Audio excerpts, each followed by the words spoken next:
Hi Mark, I'm Lily and my Chinese name is Zhen Liping. My student number is 7. I'm the freshman. The title of the speech is Why I Live in Mortal Dread of Public Speaking, and the speaker of the speech is Megan Washington. I didn't know when I agreed to do this whether I was expected to talk or to sing, but when I was told that the topic was language, I feel that I had to speak about something for a moment.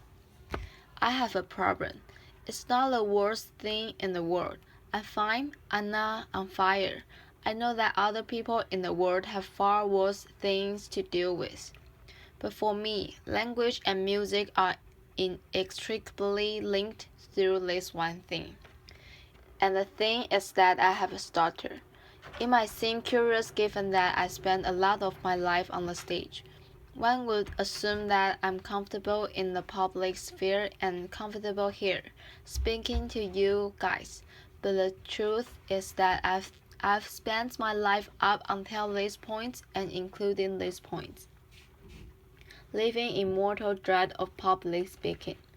Public singing, whole different thing. Laughter. But we'll get to that in a moment. I've never really talked about it before so explicitly. I think that that's because I've always lived in hope that when I was a grown up, I wouldn't have one. I sort of lived with this idea that when I'm grown, I'll learn to speak French, and when I'm grown, I'll learn how to manage my money, and when I'm grown, I won't have a stutter, and then I'll be able to public speak and maybe be the prime minister and anything's possible and laughter. So I can talk about it now because I've reached this point, where I'm 28. I'm pretty sure that I'm grown up now. Laughter. And I'm an adult woman who spends her life as a performer with a speech impediment. So I might as well come clean about it. There are some interesting angles to having a stutter. For me, the worst thing that can happen is meeting another stutterer. Laughter. This happened to me in Hamburg. When this guy we met and he said, "Hello, my name is Joe," and I said, "Oh, hello, my name is Meg." Imagine my horror when I realized he thought I was making fun of him. Laughter. People think I'm drunk all the time. Laughter. People think that I've forgotten their name when I hesitate before saying it. And it is a very weird thing, because proper nouns are the worst. If I'm going to use the word Wednesday in a sentence, and I'm coming up to the word and I can feel that I'm going to stutter or something, I can change the word to tomorrow or the day after Tuesday, or something else. It's clunky, but you can get away with it. Because over time I've developed this loophole method of using speech where right at the last minute you change the thing and you trick your brain. But with people's names, you can't change name. Laughter.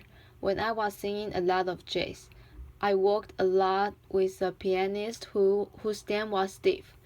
As you can probably gather, S and T's together or independently are my kryptonite.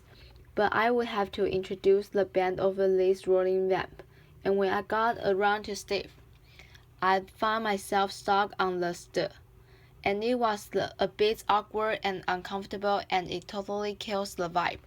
So after a few instances of this, Steve happily became Steve, and we got through it that way. Laughter. I've had a lot of therapy, and a common form of the treatment is to use this technique that's called smooth speech, which is where you almost sing everything that you say. You kind of join everything together in this very sing-song, kindergarten teacher way, and it makes you sound very serene, like you have lots of Valium, and everything is calm. Laughter. That's not actually me, and I do use that.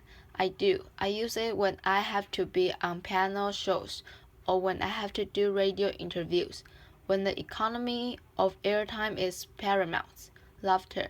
I get through it that way for my job.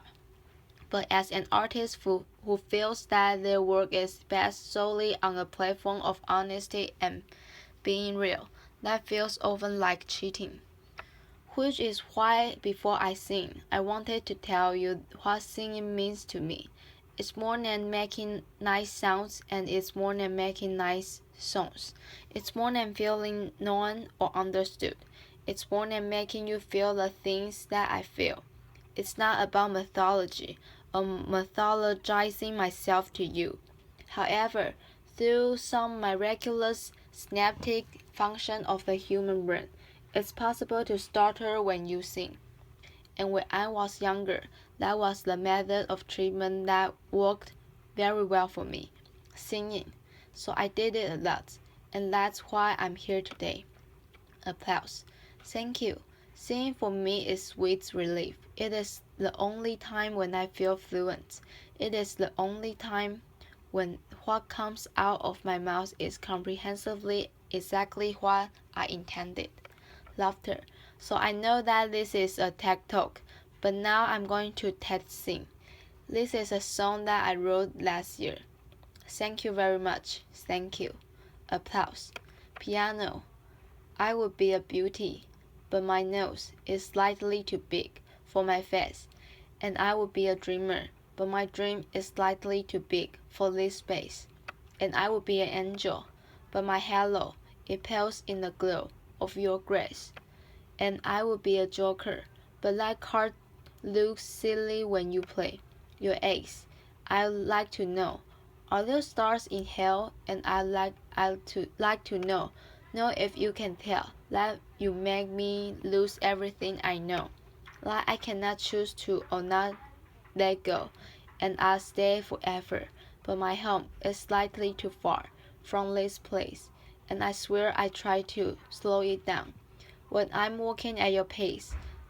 But all I could think, idling through the cities, do I look pretty in the rain?